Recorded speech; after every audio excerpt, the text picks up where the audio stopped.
Namaste, my friends. Welcome back to the Ancient Wisdom channel. Today, we're going to be talking about the aspects and vibrations of the new moon, what energies are playing out. This is the last new moon in 2023.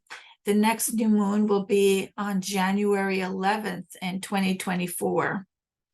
Before we start, I want to ask you to please support the channel by liking, subscribing, and sharing the video if you like it. The more support we have, the more subscribers I have, the better the content I can deliver. So now I'm going to share my screen.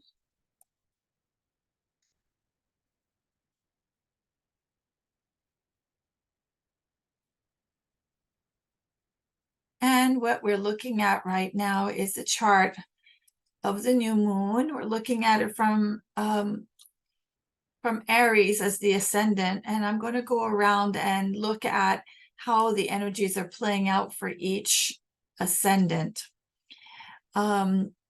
Regardless of your ascendant, you're going to find that these general energies are playing out as they are right here in the natural zodiac, which has Aries as the first house, the first sign, and the sun, the moon, and Mars. This is the new moon. It's happening in Scorpio in the 8th house, in the natural 8th house. It's happening in Jyeshta Nakshatra, which symbolizes the eldest or the eldest sister specifically. And according to the stories around Jyeshta, there's a lot of energy of possible jealousy, and that could play out here. Now, an interesting thing is you're going to see that Mars is also in Jyeshta Nakshatra. It's not in a very close conjunction. There's about 7 degrees between the sun and moon conjunction and Mars. Mars is at 19. Sun and moon are at 26 degrees. So I would say that the energies playing out, regarding Mars are going to be a little bit on the mild side. Hang on one second. Well, I just needed a glass of water. Okay, so with Mars being close to the conjunction, that might manifest as accidents and possible arguments, fighting, things having to do with legal issues since the sun is there, and possibly also affecting mother issues and nourishment. So we have to watch out for that. Again, I don't think that it's necessarily very harsh unless you have your ascendant degree close to the degree of Mars, which is 19, and possibly also if your ascendant degree is close to the new moon degree, 26, that could also make it more pronounced what you see manifesting. So for Aries ascendant and or moon, and by the way, you can apply this to your ascendant sign and your moon sign. And we're talking about sidereal degrees, not the tropical Western degrees that you might have been used to, especially if you're not in India, if you live in the United States. Sadly, many people follow the tropical degrees, but I find that the sidereal signs are way more accurate. They're actually the observable positions of the planets in the sky. in the star constellations. So back to Aries. If you are an Aries ascendant or moon, this is happening in your 8th house. So those energies I was talking about might be playing out with your in-laws, with issues of insurance, and with other people's money. For people with a Taurus ascendant or moon, this is happening in your 7th house. So this could affect partnerships and spouses and relationships in general. Try to be kind, apologize if there's an accident. In general, for everybody, I want to say, if it becomes an issue where some kind of law has to come into play, try to be kind. Try to see, what's really necessary here. Do we have to involve the government? Can we handle this issue without hurting the other person legally? These are the kinds of thoughts I would definitely encourage. So this for Taurus ascendant with partners and spouses. For Gemini ascendant, this is happening in the 6th house. I'm getting that we also have to be very careful of scandals, and this applies to everyone also. With for Gemini ascendants, you might be careful with your mother's siblings, specifically. These energies might play out there. They also might play out in the area of health and also in financial debts.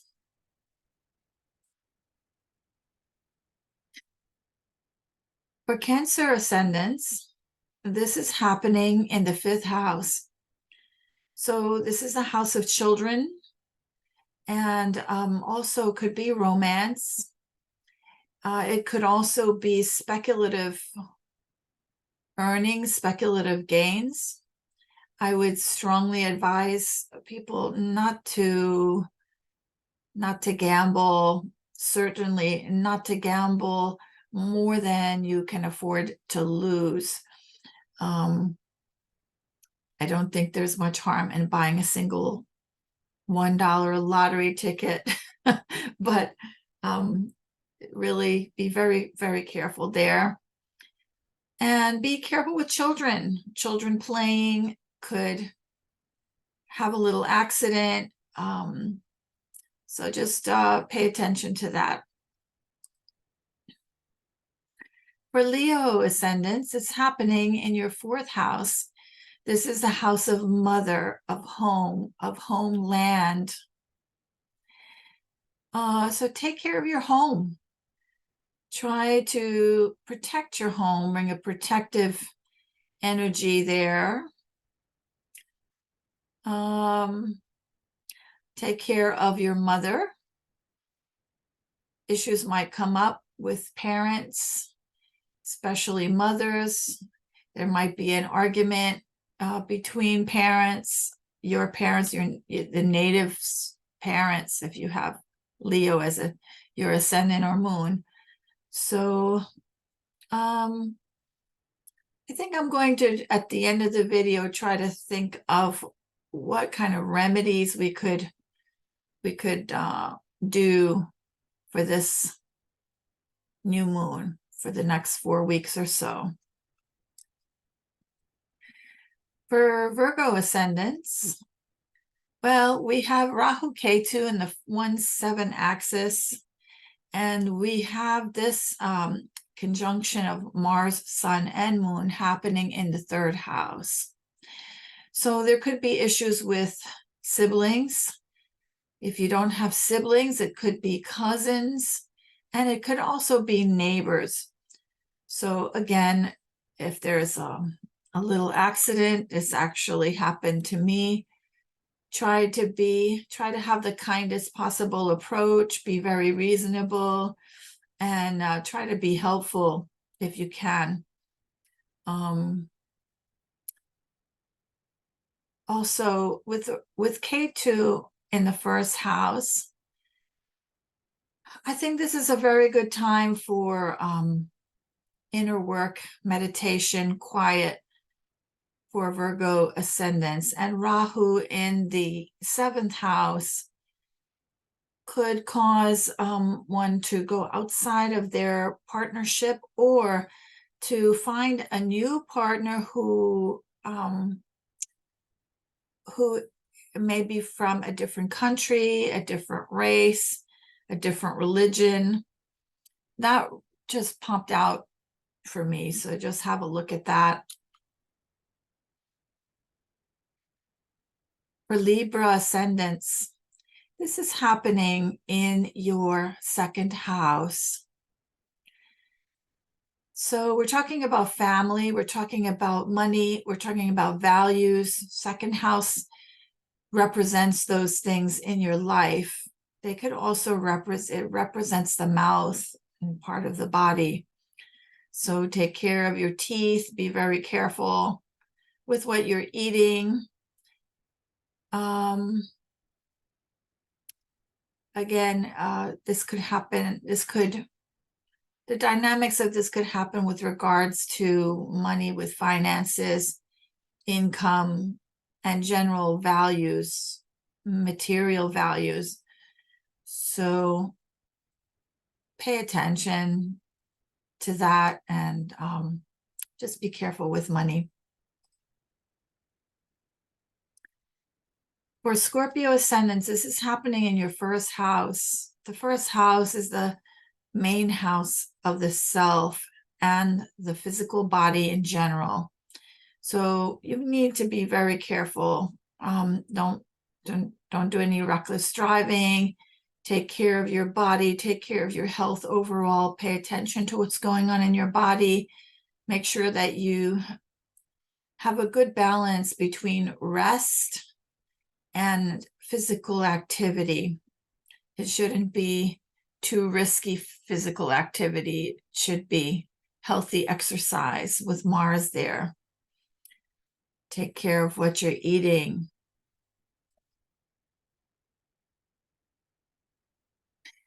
For Sagittarius ascendants, this is happening in the 12th house.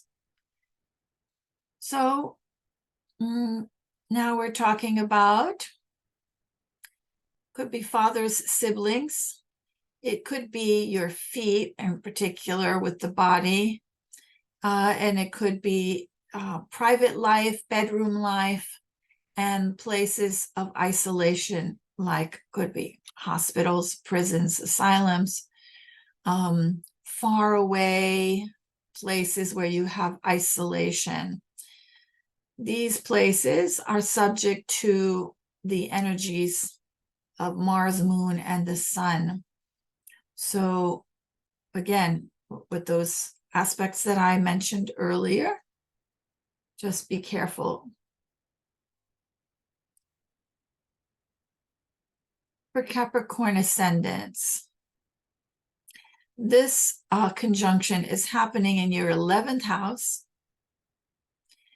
And so this pertains to gains, to income, to elder siblings, friends, circles, and groups. So that's where you need to watch out. Be careful. Be kind. Be helpful. Also, I want to remind you that you have Pluto in the 1st house right now. That's a very strong transit, and it's a very long transit. So you need to take extra care of yourself, your physical self. For Aquarius ascendants and moons, this is happening in your 10th house. So take care not to get into any strong arguments with your parents, particularly your father. It could also affect your your house of work, your job, your boss. Those are the areas where these energies will play out for you. So again, the Mars energy actually there is exalted for you. So it's positive, but you just have to channel it properly. So again, make sure not to get into too many arguments, especially with the people that I mentioned. Also, I should remind you that you have Saturn transiting the sign of your ascendant. And so you might feel like things are slowing you down, or that you don't have enough energy to get things done. So try to take care of yourself, go with the flow. What else can I tell you about Saturn? This will pass. It's not forever, but it is a kind of a long transit. So just, pay attention to that. Anybody who wants a private reading, so we can look at the actual degrees of these transits for you and how they're affecting you and what you can do, can just contact me, email me, or write to me in the comments.